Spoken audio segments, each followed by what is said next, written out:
I get the pleasure of bringing a group together at MIT that really streams from the basics of vision science, psychology research, through human factors, many of the engineering disciplines, and all the way over to big data sciences. Really advanced computer vision, machine learning, data fusion. We've entered an era where those who can touch the data have programming skills that are better than mine anymore, that can move and manipulate databases of hundreds of thousands of rows, and extract information from videos that I'll show you a couple clips from. From a psychological perspective, the computer science community doesn't necessarily like to dive into that data and extract full meaning from it. So as a mediator in the middle and sometimes wearing a referee outfit, I get to these two groups of individuals to talk together through the engineering disciplines. So bringing innovation and data understanding from psychology together with our ability to manipulate big data in ways that we have yet to achieve. In tonight's talk, we'll talk a little bit about vehicle automation, some of what's going on globally, some of what's going on here in the States and the Commonwealth. And the real question I'll pose here, is this a match made in harmony or a challenge for both the CHI community and the human factors community as a whole? We as humans, as many of us know, are not really good overseers of highly automated systems. But yet they are increasingly encroaching upon our lives. So I'll start with the grim statistics, if you will. The automotive industry is struggling with a problem. Our nation's roads are getting a little more risky. We just passed through the third 6-year increment where fatalities on the U.S. roads are increasing. Article today in the paper, a couple over the last few months, it's distraction. Well, that's a nice simple way of stating it. Why do we have a distraction problem? Perhaps that's a piece of the puzzle. Well, many of us are bored in a car. It's quiet, it's comforting. It drives more smooth, easier than it's ever driven before. So we're doing something else. As automation comes forward, systems are being charged with protecting us in different ways, perhaps taking control from us. And as you'll see as we work through this talk a little bit, perhaps we will most likely find something else to do. Now, when we go and find something else to do, or we work with systems that will be brittle in their infancy, the risk curve is associated with our transformation of the vehicle infrastructure here in the U.S. and globally may be one of increasing risk before we see risk actually reducing itself on the nation's roads. That means as we as humans interact with higher degrees of automation, the roads very well could get riskier for the sake. Now, we'll talk about a little bit this in more detail and bring in some videos to here that'll hit this forward a little further. So there has been an enormous amount going on in the U.S. around safety, and in many sense, the U.S. is following Europe in this area. So earlier this year, there was a stark commitment between NHTSA and a number of global automakers, 20 of them represent 99.8% of the cars sold here in the U.S., to standardize automatic emergency braking in vehicles sold in the U.S. by 2021 in light vehicles. And automatic emergency braking is basically the infancy of automation taking over when the car feels like you're going to collide someplace. And the promise here is that it will reduce about 28,000 crashes and 12,000 injuries over the coming years. Now, this is a great case study for a lot of reasons. Automation at its basic roots is at play when the systems begun to take control from the driver. And we see a promise of huge benefit. But the promise is ingrained in our understanding of the engineering of these systems, in the basics of how we compute statistical benefit of systems. So if you look here in an illustration, here we're looking at two different sources of data from IHS, and one is really projected benefits of the technology. How much automation can save. Okay? projected benefits are derived based upon engineering systems, testing of systems. And in many cases, we don't know how those projected benefits will carry over to real-world benefits. So if you rewind back into the 60s and the 70s, and GM was creating a new automotive system, they took it out to the test track, and they tested that system on a large number of potential scenarios that could increase risk, could increase collision, human factors issues could be in play, and they could define those scenarios to a high degree. 85–90% of the scenarios we encounter in real life could be tested for. Unfortunately, the world has gotten a lot more complex. Now, in the case of automotive engineering, we are testing for a far smaller fraction of the use cases. And we are looking to real-world benefits that don't actually occur until years after a system may be released to the marketplace, ultimately define safety efficacy. So, give you a case study here in lane departure warning. Who here is a lane departure warning system in our car? One or two hands? Is that a safety benefit? Seems like. Seems like. Safety efficacy data says it's neutral. In essence, it does not prevent collisions or fatalities on a global or national scale. The only reason we know that, technology is 5–7 years old. We can look at that retrospectively. So, as we continue to hear about automation, what we need to begin to think about is levels of automation and levels of driver assistance from no automation all the way to full automation. And when we go out to the Galleria next door and we begin to ask people, in this case about 3,000 people, about how much automation you may want, there's a big age gap. Older adults, defined here as really 45 plus, looking for assistance systems. Younger adults, defined here as under 44, looking for a higher level of assistance, more towards partial and full automation. We're not homogeneous. Different people are looking for different things. So, the Society of Automotive Engineers has defined levels of automation for us. From 0, no automation, can't buy that car anymore, haven't been able to for a number of years now, all the way up to 5, which is fully autonomous. Now, most of us are driving around with vehicles with what SAE would define as a level 1 system, provides some assistance under some situations. That may be just electronic stability control, which is really building blocks here, or that may be cruise control, lane keeping assistance, etc. Level 2 is where you begin to combine features together. It means the car is capable of longitudinal control and capable of supporting lateral control at the same time. That's what we see today in some of what I'll share with you from Tesla's Autopilot system or Volvo's Pilot Assist and a couple other manufacturers producing similar technologies. In the not-so-distant future, promised in the 2018 to 2021 range, we're going to see level 3 and level 4 systems coming to market. Now, these are systems where we change the operational responsibility for the automation from being one that is driver-centric to one that is being technology-centric for varying amounts of operation. So in a level 3 system, you may, in traffic, transfer full responsibility to the car.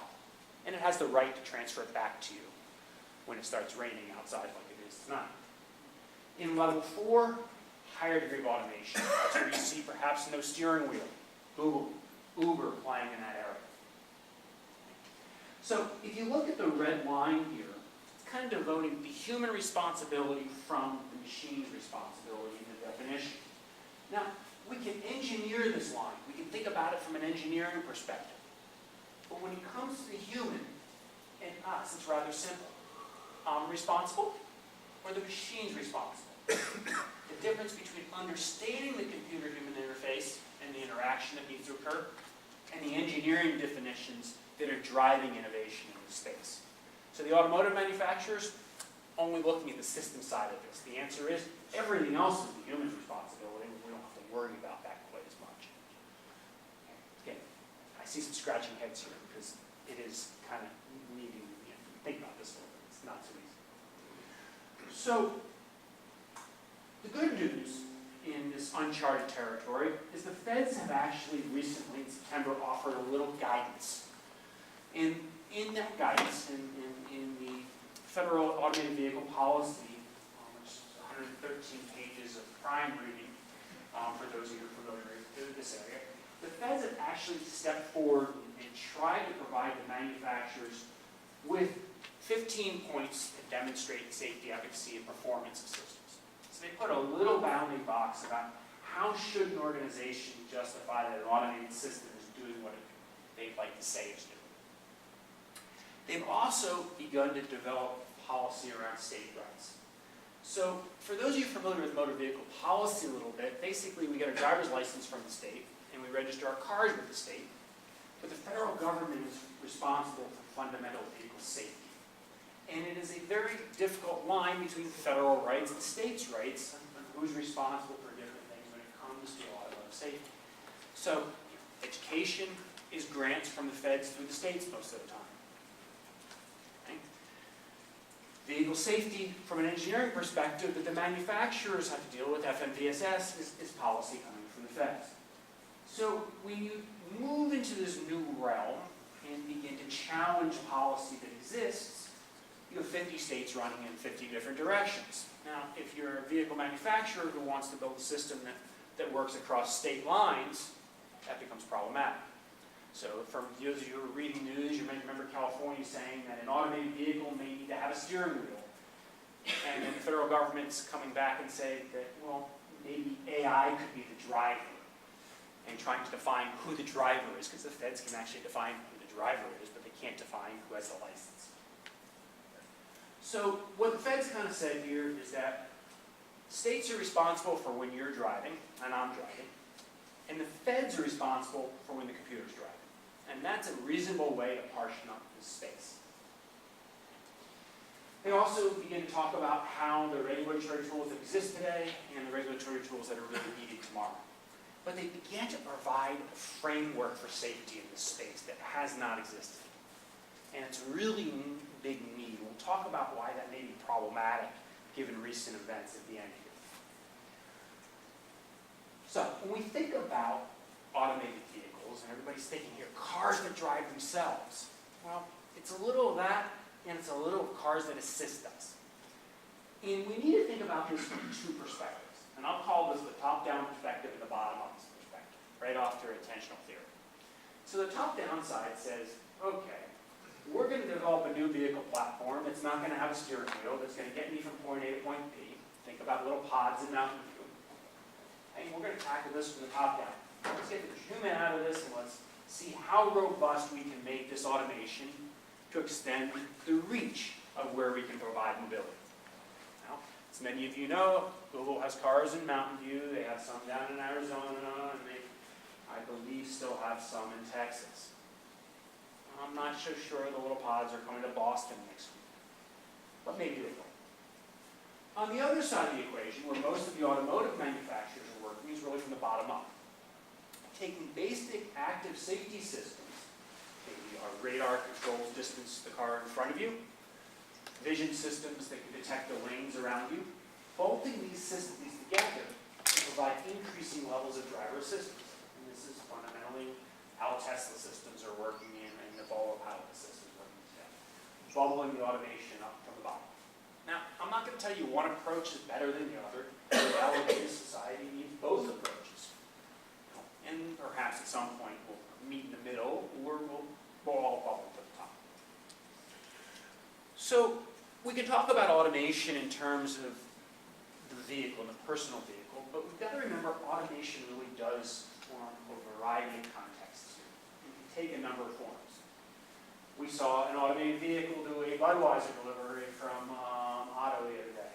We see Volvo doing work in vehicle platooning, where trucks and cars can follow themselves at greater efficiencies down the highway. We see mobility aids being developed for airports. cities globally. And I like the one on the top on the left here. There are rail systems that have been existing for decades at many major airports, Disney World and the like, where you constrain the automation to an operational domain, a rail, and it works pretty well. And I say pretty well because there are great illustrations. Metro accident down in DC, where automation still does fail. So let's talk about Boston for a minute. Boston, in essence, is an innovative hub for automated vehicle developments. And we see that in a number of ways. First of all, there are three basic startups in this general area here. And I think primarily, and maybe a few people will disagree with me, nuTonomy being really the leader there. And why the leader? Because they don't have a customer, they have a country. They're delivering to the country of Singapore. An urban mobility aid, much like Google was doing in Pittsburgh. TRI, Toyota Research Institute, which was announced early this year, has 3 offices, one in Cambridge, in Kettle Square, and one in California in Silicon Valley and one in Ann Arbor. And that's $1 billion in investment from Toyota Motor Corporation over 5 years into automation. Now, what's interesting is that Boston has really lagged the country and the globe in allowing for automated vehicle testing. And in September, the city seems to be moving onto the bandwagon with its partnership with the World Economic Forum to move over the next year towards trying to develop some automated vehicle testing in the Boston area. Now, Somerville has already been there. Audi is doing some work in Somerville looking at automated parking facilities. Now, why is this important? Massachusetts has a very deep root in robotics research. Robotics is the basis for a lot of what is being done in the automated vehicle domain. So if Massachusetts is going to stay relevant in this topic area, better testing facilities are needed very quickly before the billions of dollars of investment go elsewhere. Now, we'll see if the city and the state move fast enough, or states like Michigan, California, Nevada really just have too far of a head start. Now, important because we live in an area that this will define investments in both the interface side as well as the sensing and computation for a number of years to come. So, as I mentioned earlier, automation takes a number of forms. And we talk about automated vehicles a lot now. But using Malcolm Gladwell's words the best, the tipping point here has nothing to do with today. It has to do with the automation of several features in the vehicle many years ago. Now, the one that's the tipping point to me is the movement from the manual transmission to the automatic transmission. And everybody's, that's automation, yeah. How does that have to do with today? Well, what did the automatic transmission do? It freed my hands up to do something else. It freed my foot up from stepping on the clutch. It freed my mind up from thinking about when do I need to shift. Now, as I opened this talk and talked about distraction, and that's being blamed on the increase in fatality rates, Europe doesn't have the same distraction epidemic that we have in the States. Anybody want to guess why? Class participation is 85% tonight. Bingo. Standard transmissions are much more prevalent in Europe. You cannot text and shift at the same time. Maybe even a thread in between, but you can't do it at the same time. So, while we're freeing up resources, we as humans fill those resources with something else to do. So, anti-lock braking systems, assisted steering, power steering, automation. Don't need 2 hands to turn that wheel anymore. Many of us in this room have never driven a car without power steering. I at least drove farm tractors without it. It takes 2 hands and it takes a lot of energy, and you get tired quick. I've seen some heads going up and down. So, some of the data I'm going to talk about here is all coming from a collaborative effort that I have developed and started in September 2011, where we were fielding field operational trials and naturalistic study of drivers in advanced vehicles. The goal here is to collect data that begins to objectively characterize how we're leveraging production level automation in the wild.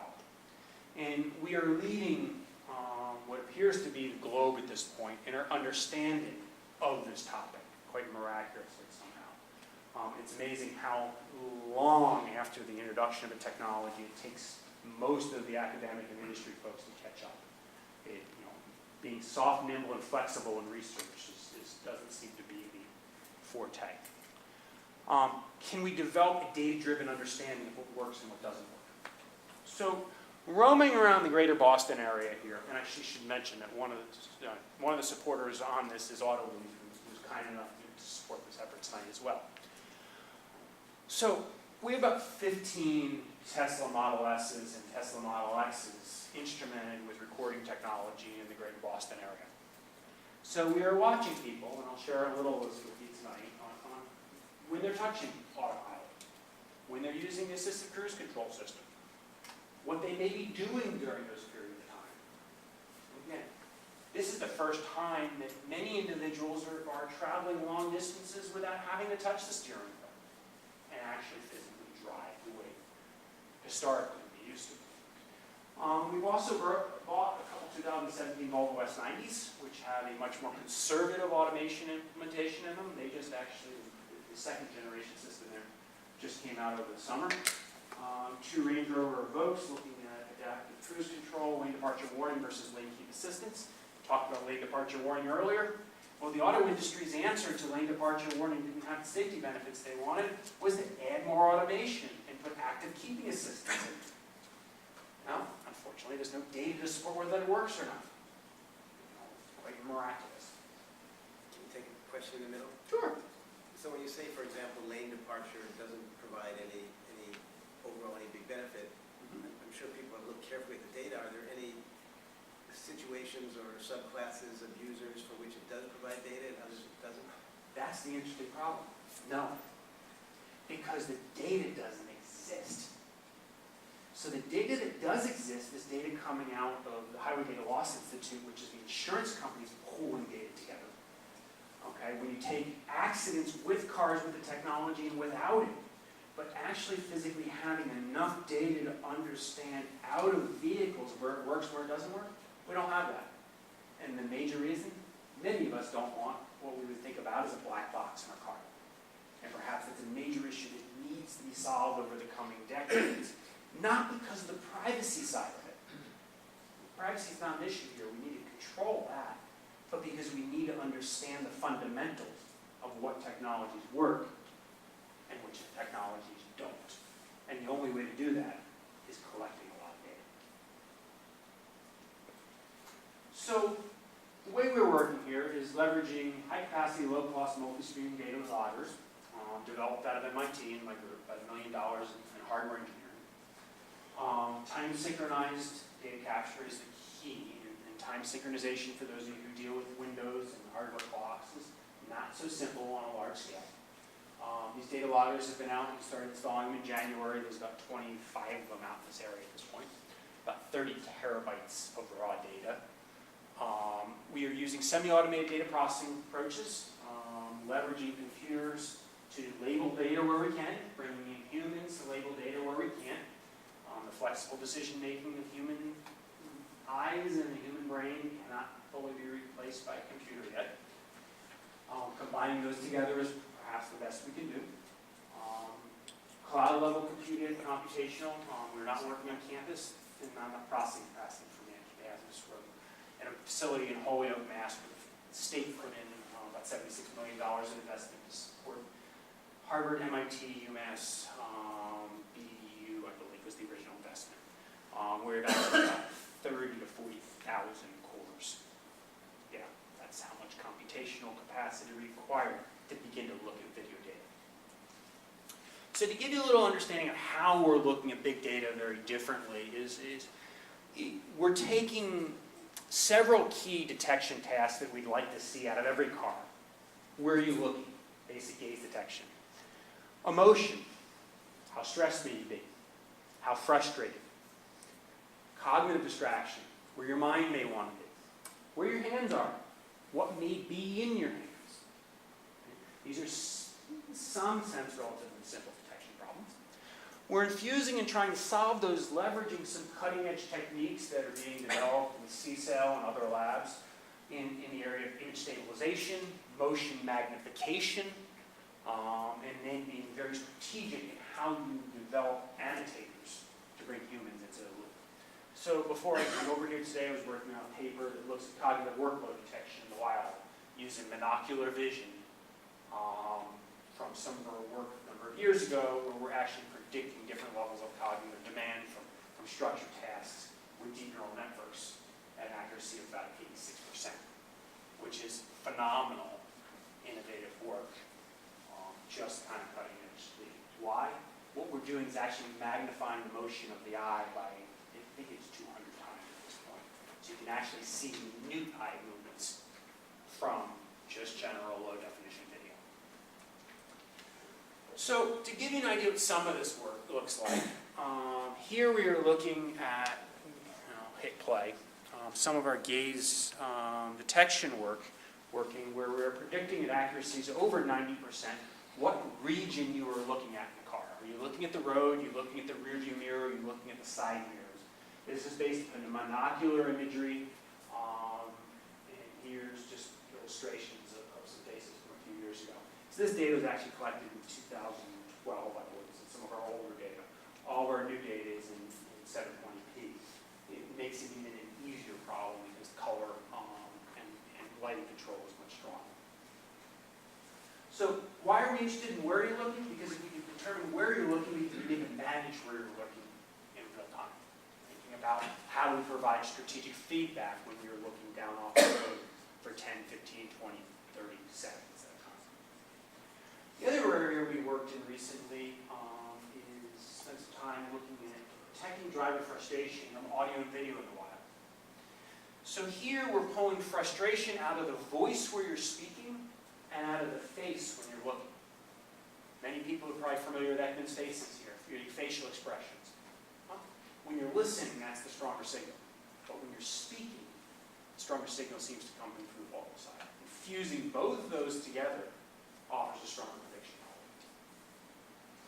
So the next video here is a segment of a drive from last winter. This was subject number 2, driving from Massachusetts in a snowy winter day down towards Florida for vacation, sped up by 200 times. And embedded in this is an image recognition problem where we're detecting the status of the autopilot system in the vehicle through computer vision. When it goes to blue, the autopilot system is on. When it is gray or it is off. Who here is familiar with Tesla's autopilot system? A couple people? A little bit?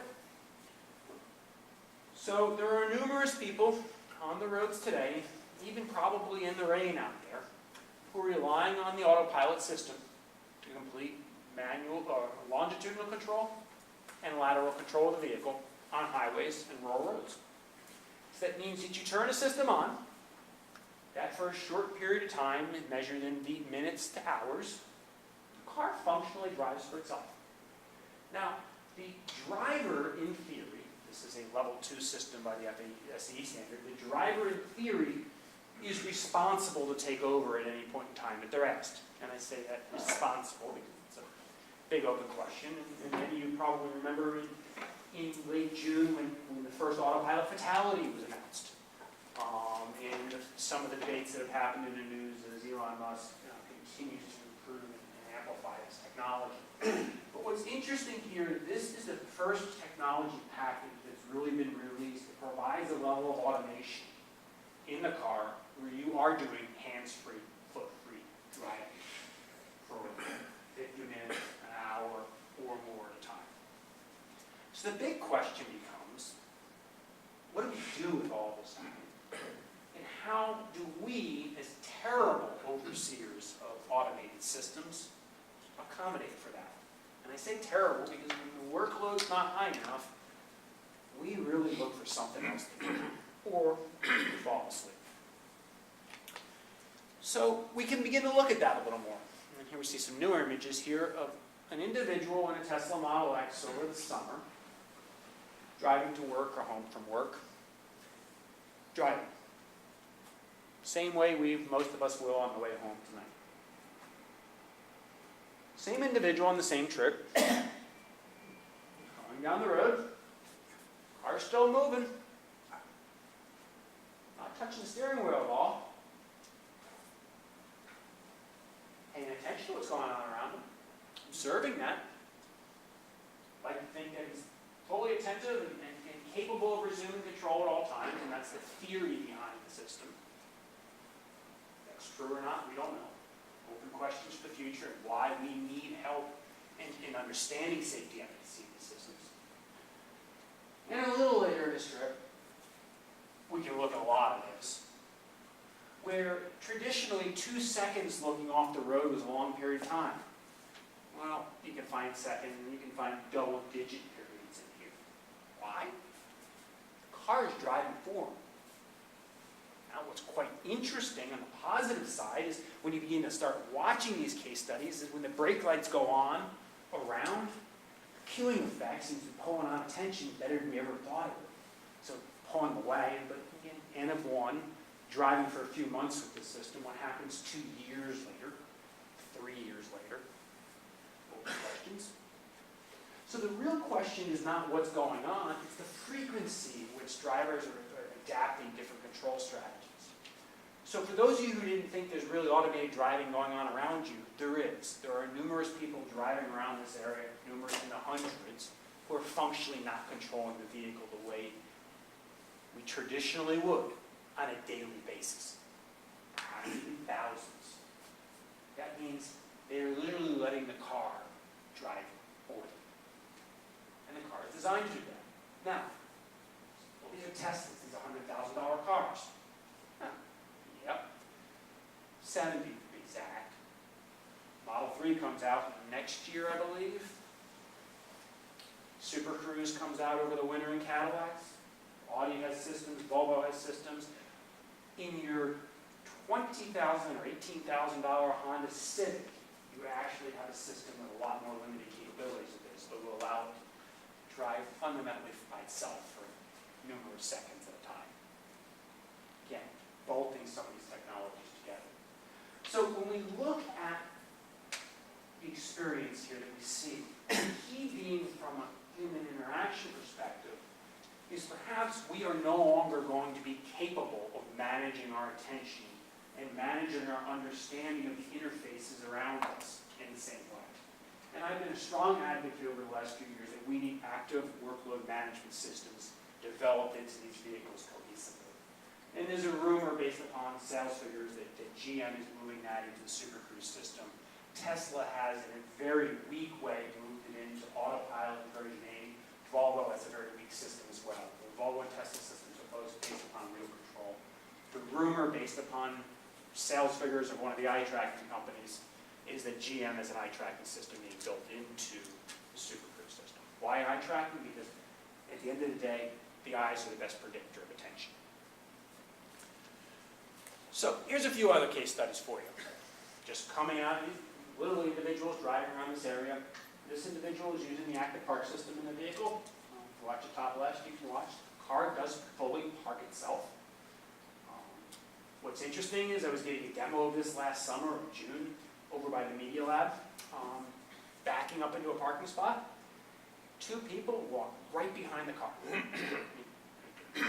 Car's backing up, you would think no one's bright enough to walk behind the car, but we are on MIT's campus, and there's a lot of people with complete lack of situational awareness roaming around.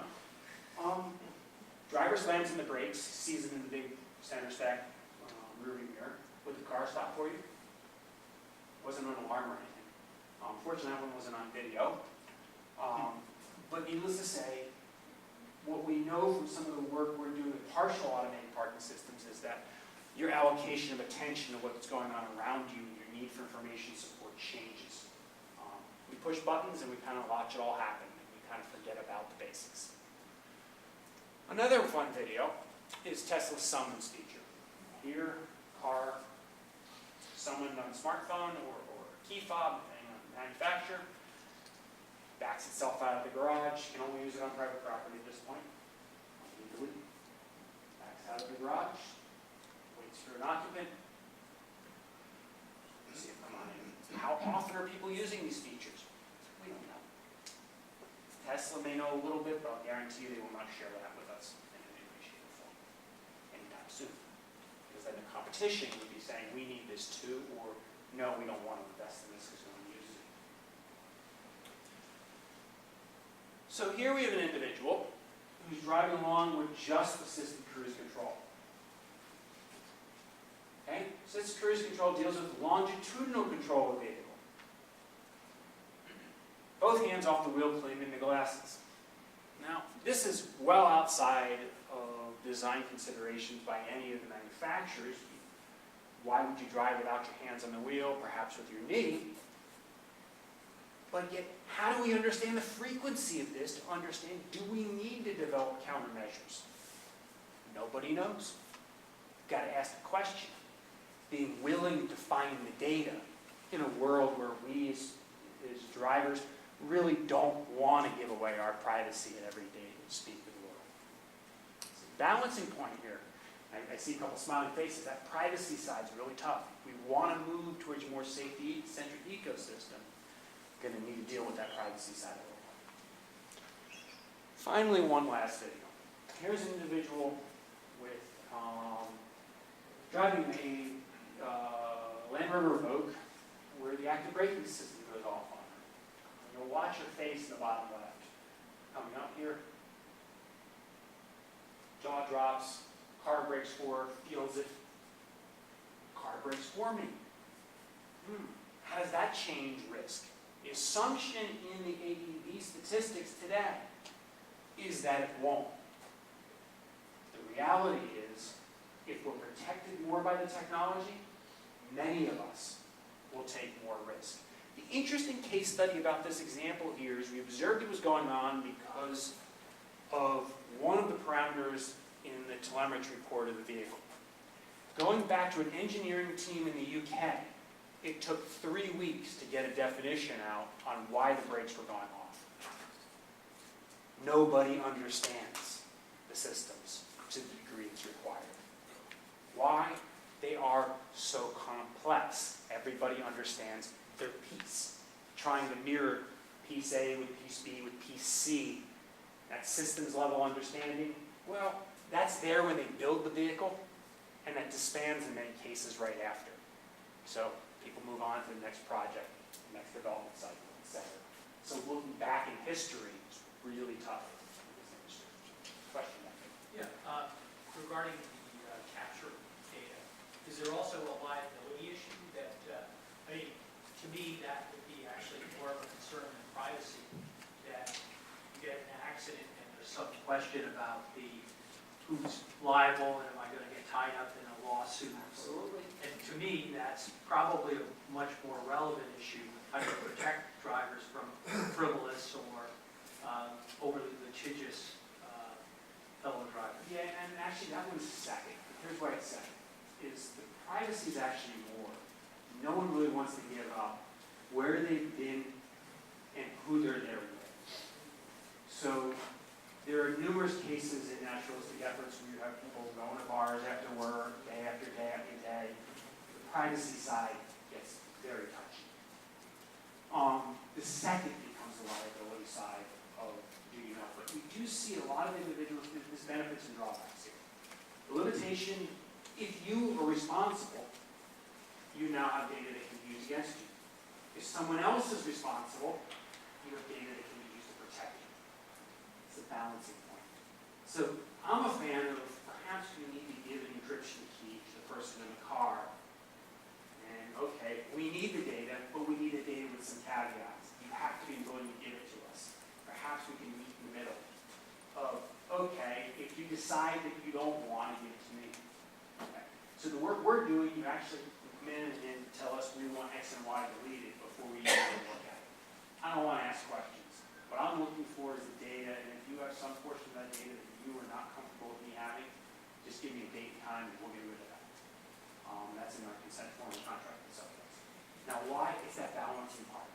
I want people comfortable that we can advance science and understanding, but yet protected enough that they're willing to give a little privacy and risk.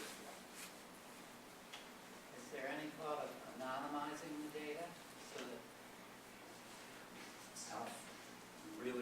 personal identifiers probably come out from the basics of how you actually handle the steering wheel. Absolutely number of face, voice signatures, and the like. So it's tough. And the most interesting part we want is the direction of your face and the position of your eyes. There's actually been some work here at MIT, and I forget what it was done, on taking and analyzed data and extracting who the person was, so turning it into identified data based, I think it was retail shopping So data. Gary's actually working to take, you take celebrities as an example. There's a number of celebrities out there. You can take any of our faces, find the closest celebrity, map your face onto that. It's an area we're actually working with. The hard part is the lighting variabilities and the vibration variabilities in the car make a lot of these things difficult. So a lot of things you can do in the laboratory when you're sitting still, they get very difficult in mobile environments. And it's the basics of vibration.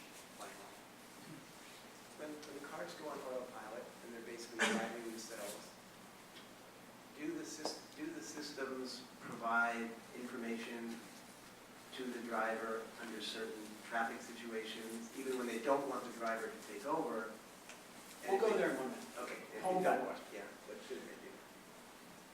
Are the cars online sometimes, or not online ever, or What do you mean by online? on the internet? So my cars, These cars? these cars that we're interested in, we can go back to the lab and I can tell you where they all are. I got an email from one of my staff members today. Do you know that one of our Volvos has been sitting at Logan Airport for 3 days? And another staff member responds, yes, the subject told us they were going on a trip for 5 days.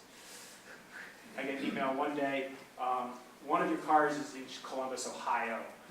And, because you literally have one side of the team, my team is watching, and one side of the team works with participants. The side working with participants doesn't know who's in the car, knows who's in the car. The side working with the data doesn't even know who's in the car. But they communicate over email. Hey, here's your car. Where is it? Why is it here? Now, in general, does Tesla know where these vehicles is? Yeah. Are they sharing that? No. I wouldn't expect them to. Again, privacy, liability, all of those questions. So, just to give you a little glimpse into some experiences here. I'm a really big quantitative researcher at the end of the day. I like seeing numbers describing behaviors. I like seeing numbers describing attention. But qualitative work, it gives you a little flavor to it every once in a while. It's really quite interesting to think about. There were definitely times I forgot the automatic cruise control was not on. It induced this level of potential forgetfulness. You really don't have to continue to look ahead of traffic to see what's going on. If there are brake lights a quarter mile ahead, you'll know this car is just going to stop. Just strange, basically, put your light in the hand of this technology. This is just talking about assisted cruise control. Okay? People thinking about, oh, wait a second, this will work for me. I can trust this. Is that changing how we oversee this technology over time? So then you come into these quotes here. I remember hitting the brakes and the beep at the same time. Just remember thinking this car had been in front of us the entire time. Why aren't you ACC slowing down? Okay? Mode confusion. Driver thinks he's in one operating state when he's actually in another. Okay? Now, I see the head going like this because the reality is we know it's prevalent and it's actually more prevalent than any of the predictions. But yet, we're ignoring it in the development of higher automated systems. Almost instinctively, after you notice it, blind spot alert, that little light that comes on the mirrors, you start instinctively looking at light come on, know something's in your blind spot. If I go get in my car without blind spot alert, I'm going to kill someone if I drive the way I do with blind spot alert. It means we're developing systems that change how we drive that are probably positive as long as we're driving with that system. But when you go back in time, not so positive anymore. Same is true with conventional cruise control and assisted cruise control. Lots of case studies of got used to driving my car with assisted cruise control. It means the radar or vision system controlling the distance of the car in front of you. Go get your spouse's car or a classic car with classic cruise control, turn it on, and you literally go right up into the car behind you. Why? You forget that this system doesn't have this capability.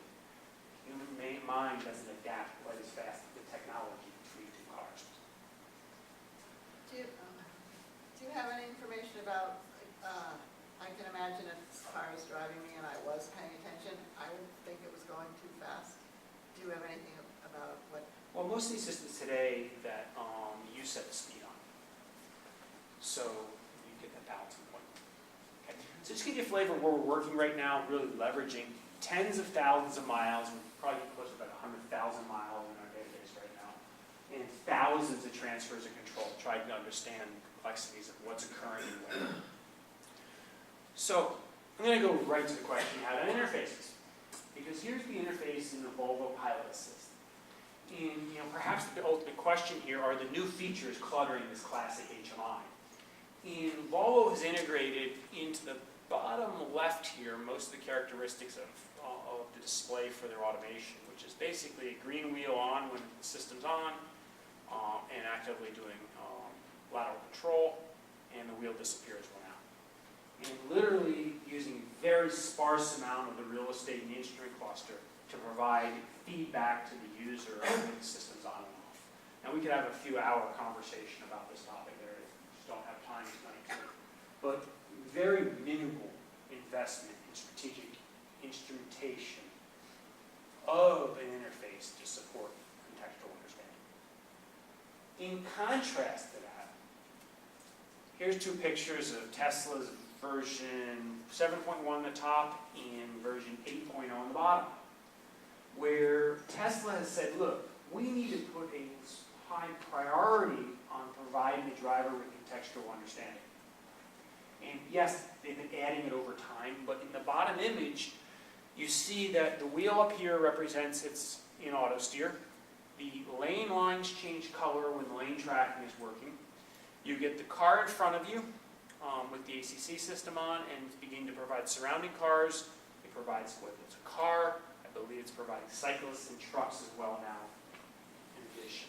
Providing a reasonable understanding of the sensory system in the vehicle back to that user. What does the system understand?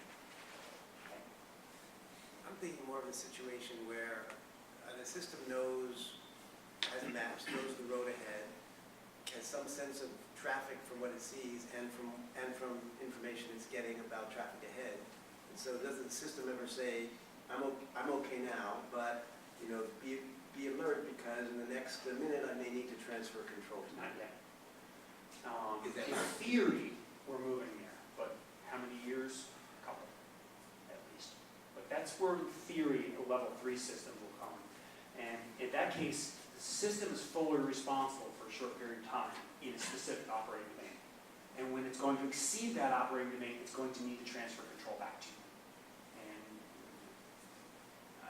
I can tell you some of the dates, but 18, 20 range is where we're heading. I assume that the airlines must have experienced all of this many years We'll ago. go there in a couple minutes. Not to go into infinite rigors, but coming from this security background militarily, for that measure, you have to start thinking of a countermeasure because the system might develop a false sense of its own predictability. So you have to have a countermeasure to that measure, Yep. Which can get very... Very complex. And as I'll talk about in a minute, much of that's being overlooked in the automotive domain right now. So, I'm going to skip over this, we don't have a lot of time, but the key here being is that it's not a strategy, it's the elements of each strategy that we need to figure out what works and what doesn't work, and we're not there yet. But we need data to get there. And it's really the data that perhaps can push on our understanding. Was there any consideration given to, you have a student driver, you have a sign that says student driver. Was it ever considered that the other drivers had a right to know that they were? Well, in this case, we're just watching. So there's no reason to alert any other driver of anything. No, I'm talking about one driver knowing that there's an automated car next to them. Not there at this point. Can I just make a procedural suggestion? Can we give Brian another 10 or 15 minutes to tell us what he wants to tell us and then do Okay, badger all right. questions later on? Okay. So just to give you a little background here, also working in the area of attention management. where we really developed, and this is, another 3-hour talk, really conceptually a new framework for measuring situational awareness, or driver attention under the construct of situational awareness, and are deploying that in real-time systems where we can begin to look at perhaps a cup measuring your attentional capacity in real time in cars to begin to predict and provide countermeasures over time. The key is countermeasures.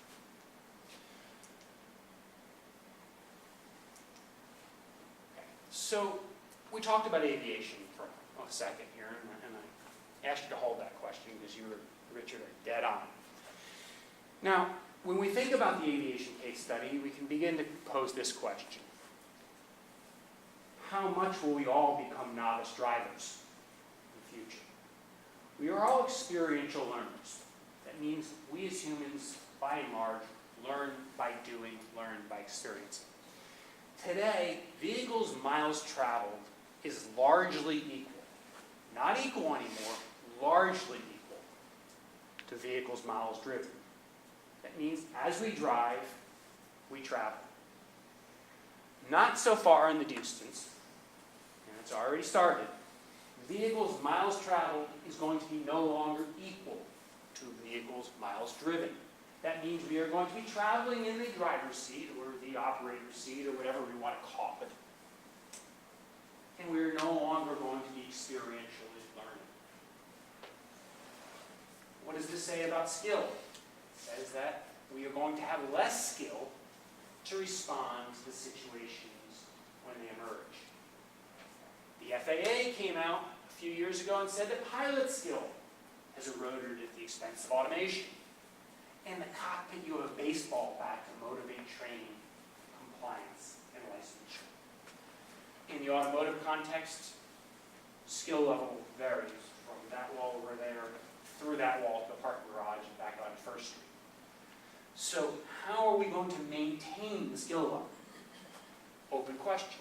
But the first is considering in the design side that we need to be thinking there, and we're not. We're assuming the driver will do that.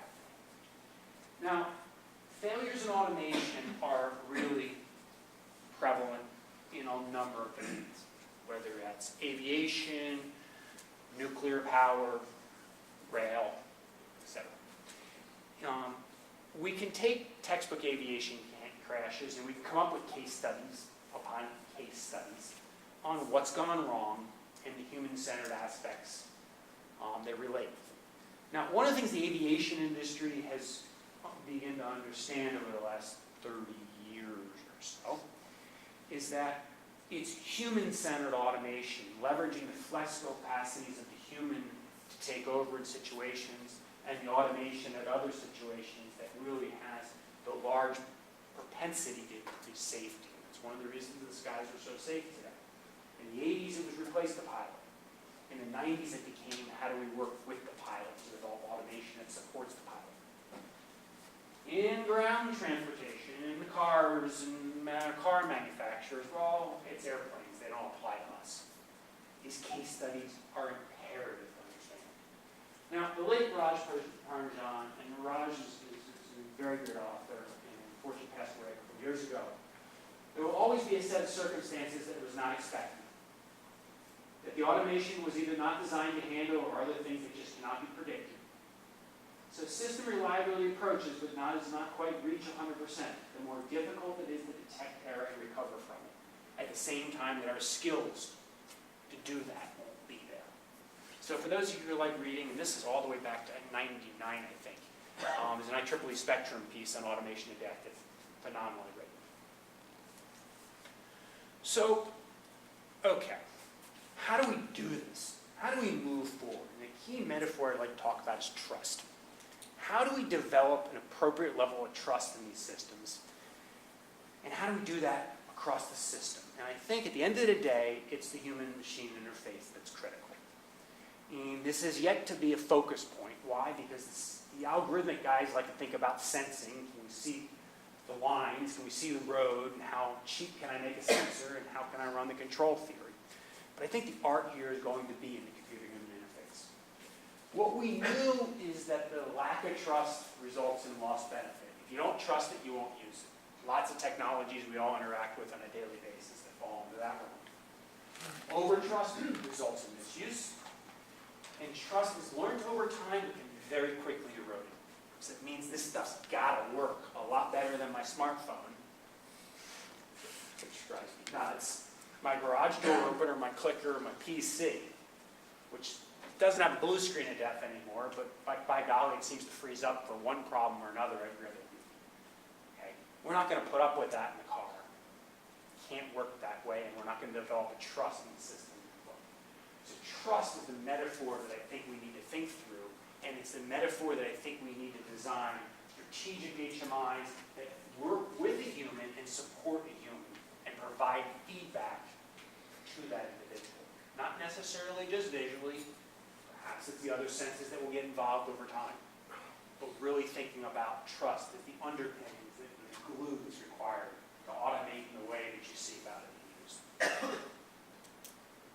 So when you begin to think about automation, you also think about the fact that the more automation you have, the more education is required. Now, we did some mystery shopping at dealers, and I won't talk about this in depth, but in essence, the delivery system that's needed to support an automated ecosystem doesn't exist today.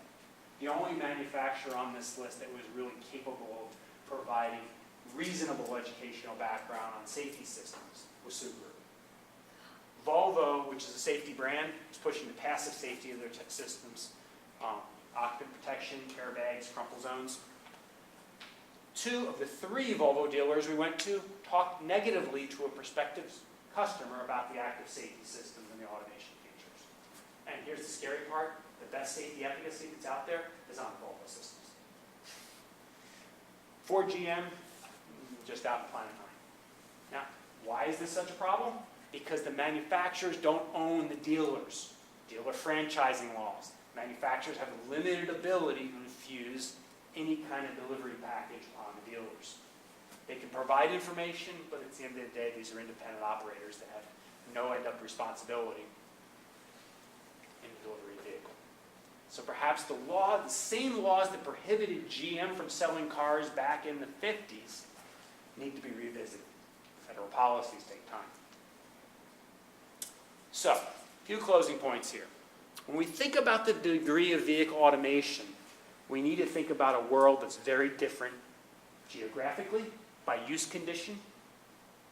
Again, waking everybody up, it's after 8. Largest selling vehicle in the U.S. is? Ford F-150. Thank you. A Ford F-150 buyer going to be buying automation anytime soon? No. So, many of you have heard Ford is going to be selling going to be having vehicles in the dealership with high degrees of automation by 2025 for consumers to buy. What does that tell us? It tells us that Ford is adopting a bimodal distribution strategy because they are not walking away from their highest profit vehicle anytime soon. That means that these old vehicles are going to be around and these new ones. We can get rid of all the old ones, it'd be much easier. So you remember I opened this talk and saying that nuTonomy is perhaps the most interesting company around here?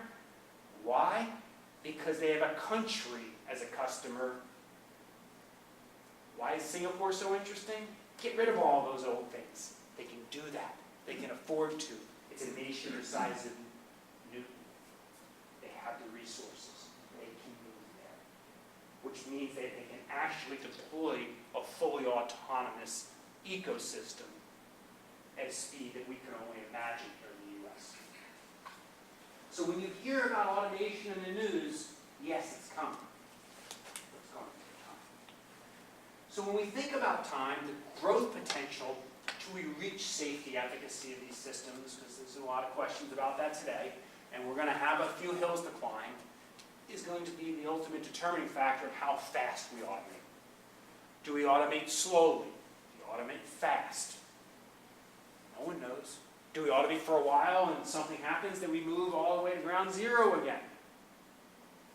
Policies will head there. No one wants to see a major automated vehicle fatality set where one vehicle kills a number of people. That'll be on the Hill in D.C. overnight on how do you shut this industry down. Need for policy, need for regulation. Scary topic in the automotive industry in some sense. So one of the things we need to think about if we want to move to Vision Zero, and then the federal policy has been pretty good here right in the last 6 months. If we want to move towards Vision Zero, we have to think about how do we get over some of these near-term humps. Because we probably do need to move to a much more higher automation level in the vehicle fleet. But the stumbling blocks along the way there are going to be steep at times. Now, we got over the first one. First automated vehicle fatality occurred. We'll get over the next one, but you know, an Uber vehicle hitting a pedestrian or a child in Pittsburgh, you know, that's the kind of stuff that will be on the hill pretty quickly. Now, why is that a concern? Because it'll go ground stop halt because politics kind of doesn't think about the long-term potential, they think about the election cycle. Now, with that, with elections come policy change. Detroit News yesterday, advocates worry Trump will trample self-driving regs. Why is this important? Remember I talked about federal policy that was just issued? Policy is actually pretty good. It begins to give some framework without really being over-regulatory. We need frameworks that say the states are responsible for when you're driving and the feds are responsible for when the automation is driving. Why? Because that way California and Massachusetts end up looking like they do today, as opposed to California saying you need a steering wheel, Massachusetts saying you don't. Problems such as that. We need some safety direction coming from the feds. This is not something the states can control. And it's not a responsibility that I think by and large is solely placed upon the automotive manufacturers either. So some borderline in the regulatory realm is needed, but this was already in Detroit. So we are innovating at clock speed. We are on a mission to Mars in the automation race here, led by an individual in particular right now who really does want to go to Mars. Tesla released a vehicle in October that has 8 cameras, is being run by an NVIDIA PX2 would be the guess, because that is the only processing core that seems to be able to support this level of computer vision, or something proprietary beyond that. It claims that these vehicles have full self-driving capabilities. It'll be very interesting to see how this plays out over the coming months, years. There's a little asterisk pending regulatory approval in there. Very interesting. But these are brittle systems. The Tesla system in specific is largely a vision with a little radar going back and forth in there depending on the month it seems like and the version number. Some will argue that you need a little LiDAR, a little radar, and a little vision all mixed together, redundancy. Others will argue you need vehicle-to-vehicle connectivity to add even further redundancy to this equation. Lots of open questions, lots of areas of desperate need for research. Unfortunately, where's the money going? How do we drive more cars further by themselves, as opposed to how do we balance that investment with the developments and the human-centered innovations that are needed to change how we move tomorrow. And with that, I'll be quiet and answer questions.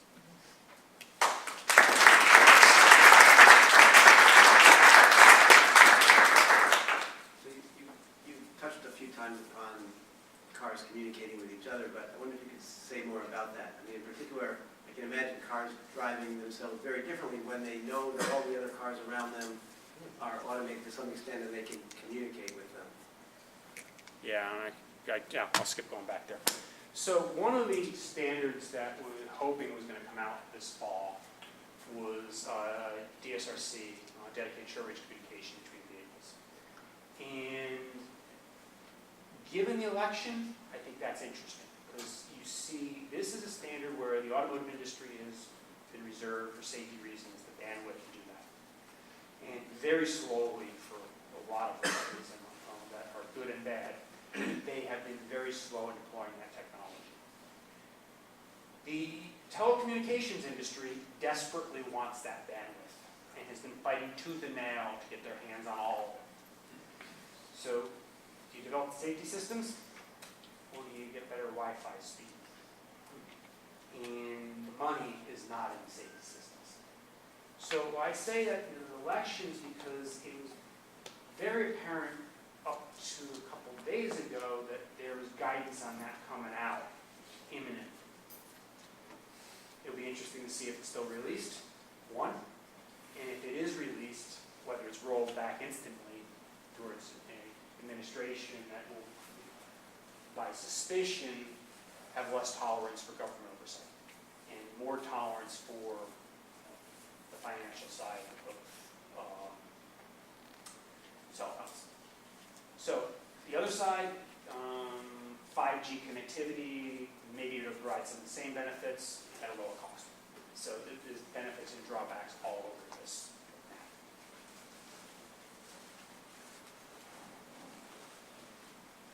Earlier you said, I think you said something about there were some rumored systems, and did you call them workflow management? Attention management. Attention management. Could you explain that, because I didn't understand what that was? So we as humans are fairly poor at allocating our attention to the situations in the vehicle that we should. This is your distraction problem in essence. You know, we're looking down at the phone when we need to be looking up. And why are we doing that? We're comfortable with the situation. We think everything's predictable outside. And the fact is, it isn't. When you bring workload management into the car, you can do things like suppress phone ringing. You can develop active cues to help bring attention up. Admitting that perhaps we can't take all these communication technologies out of the car at this point. You know, it's kind of like prohibition. Should we ever let them in there? Probably no, but now that they're there, they're going to be pretty hard to get rid of. So the better approach is perhaps to manage that. And I say the better approach because as we bring more automation in there, you're going to want something else to do. There's a German manufacturer who says they're going to give you something to do. And us Americans aren't going to listen to what the Germans tell us to do. I wish they built better cup holders to start.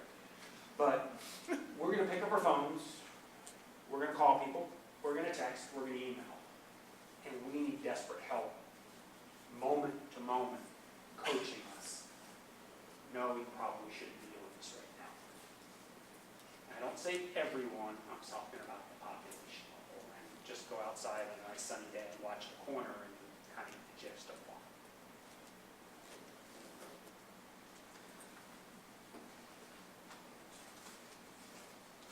So a lot of the time trust is inherently part of an emotional relationship, and just humans tend to kind of form emotional attachments and emotional relationships and ideas of the things around them regardless of their consciousness.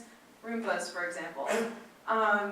So there are a few examples I can think of the kind of emotional relationship we might want to encourage. The driver's ed approach of basically scared straight, show them videos of bloody car crashes, which is, be afraid of the system to be more vigilant, as opposed to another approach that's like, really trust that it's guiding you, that it knows what's best for you. So could you speak to the types of emotional relationships that you think would be most appropriate? I don't really have any answers for you, unfortunately. I think you're dead on that we need to look at the emotional relationship, but I don't really have any good answers on what. And I'm going to be honest, even more honest, I don't think it's one. I think it's a range based upon the conditions that they may need to change. So the relationship that you want on one day may not be the relationship that you need on another day. So I think we need to be very, this isn't about a simple interface. This is about adaptive interfaces. And perhaps an adaptive system. So thinking broadly outside the car. Good question. I guess going after what you were just talking about that, how do you connect the idea that me as a driver, I'm going to be safe in that car versus there's a group of 4 people on the side of the road. Am I going to be safe when I go head first into that truck, or am I going to go into that crowd of people and take them out versus me being safe? The ethics are just an absolute nightmare here. We have a tendency as humans to self-preserve. Giving a program team that decision has got an ethical problem. It's one of the points in the 15 points in the federal policy. There are no great answers to that, nor do we have the ability to distinguish running your telephone pole from a child in these vehicles yet. But we're not that responsibility lay? Is it corporate philosophy? Is it a programmer making this decision? Is it government policy at the end of the day? These are very, very tough decisions, and there's a Supreme Court case or two on these decisions. Where does the chain of liability go is the same basic piece. Is the programmer who made this decision, is the manufacturer who put system A together in system A, or is it against the user for being willing to use it? Okay, and the liability goes to the user today, but that's surely not going to be the case for long. Back.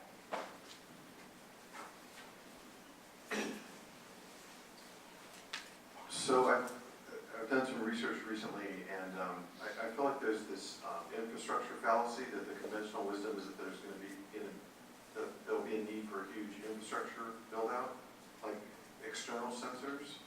And in some previous talks, two experts were kind of in agreement. One said he would encourage none at all, and the other was like just a little bit. And since we're talking about human interaction design, where do you kind of map in that opinion, and what are some different ways of thinking about the human relation to the external? So I would agree with the little bit, because I think that the reality is the environmental efficiencies that come from queuing theory and traffic lights making strategic decisions makes sense. Burying high levels of sensing into the roads is expensive very quickly, and my sense is not upgradable at the speed that you can make software changes in a vehicle ecosystem.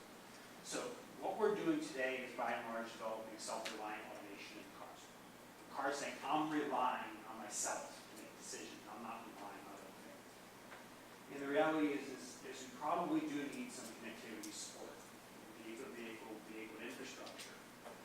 But we're probably better off modeling from more reliant on making our own decisions and not relying on too much in the infrastructure. Now, how does that work? You need to go to the point that cars can drive themselves along the guided wire much easier than they can following lanes. Okay, who's responsible for that guided wire? We all managed 495 one day, the guided wire doesn't work. Well, road salt doesn't mix with electric soda. Figure that out. We have a hard enough time keeping infrastructure pavement to extend that at this point. So it comes back to the money at the end of the day. Personal responsibility, personal investment, personal vehicles, government investment in infrastructure. We can incentivize the personal maintenance a little easier than we can in infrastructure. Okay, well, I'm wondering how much has your work delved into dealing with poor driver behavior, irrational driver behavior? I drive a lot, and I see it all the time. Classic example, two-lane road where two lanes traveling the same direction.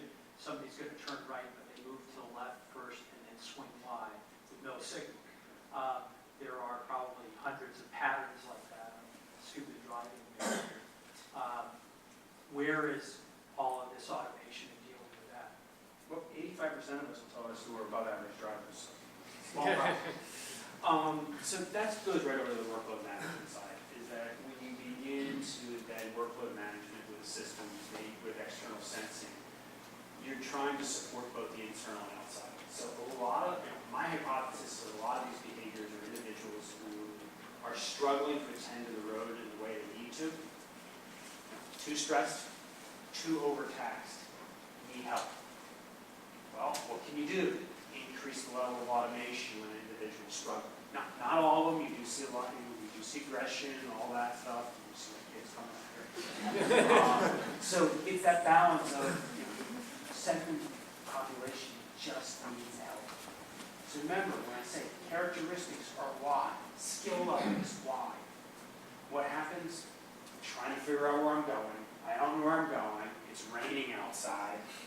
And all of a sudden I'm making stupid decisions. That's the stuff workload management can help with. Now, pure aggression, racing down the road, using technology, unless we're willing to give up a little of that privacy side, why we need a car that goes 130 miles an hour and an infrastructure that only supports 80 at best. Good policy.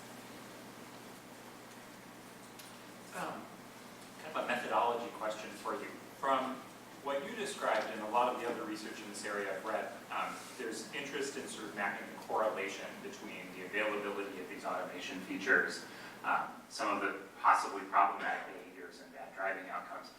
Is there any experimental work in this field? I mean, do you manipulate giving people these features and see what happens? It's tough. There is a little bit, but it's very tough because you're dealing with very expensive technological solutions, cars, and many of the systems that we're interested in are beneficial. We know that. We don't know how beneficial, so this ethical reasons you don't want to take this away. Other cases of you own a car, do you want to lose feature A for a month so we can do that state control piece? Probably not. And then finally, when your ends are small, there's 1,000 of these vehicles, 1,000 of these vehicles, they all need different, that makes things difficult as well. So unless we're really willing to allow for that stuff. So then you go to the simulation world, and there's an enormous amount of literature being built on simulation effects of automation. Enormous. Problem is with the validity of the simulator, but we don't know. Why don't we know? Because for those of you familiar with virtualization, we have to validate these things.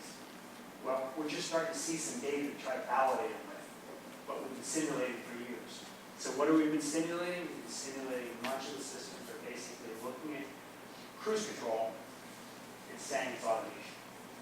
Now, some of the work we've done, a paper just came out, I can tell you is that with the automation algorithms are making real-time threat decisions. You can take an automation algorithm and you can make it so risky, but safe. It's driving along, cutting off cars by inches, but doing so because it knows where that car is. None of us will trust that car. We don't want to be anywhere near that.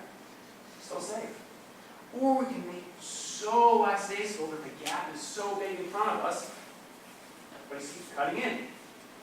Not going to like that either. So there's the dynamic range of what we can simulate is huge. So you can tell me how you virtualize these pieces. Really tough to understand basic simulation. So really, it's kind of that, I have a simulator, I have an experiment, what are the limitations? And by and large, that literature is not good enough.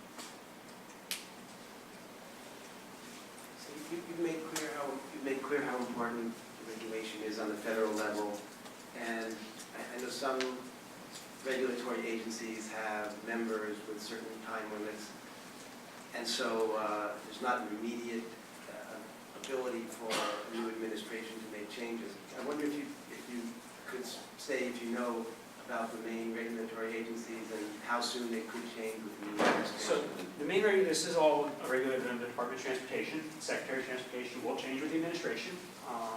Vehicle safety is under National Transportation Highway Safety Administration, NHTSA. Administrator NHTSA, Mark Rosekind, who I had at MIT in February fireside chat, he will be out with the administration. He's appointed. The administration under that, so the regulatory bodies under that will remain. But how fast? It happened on January 20th.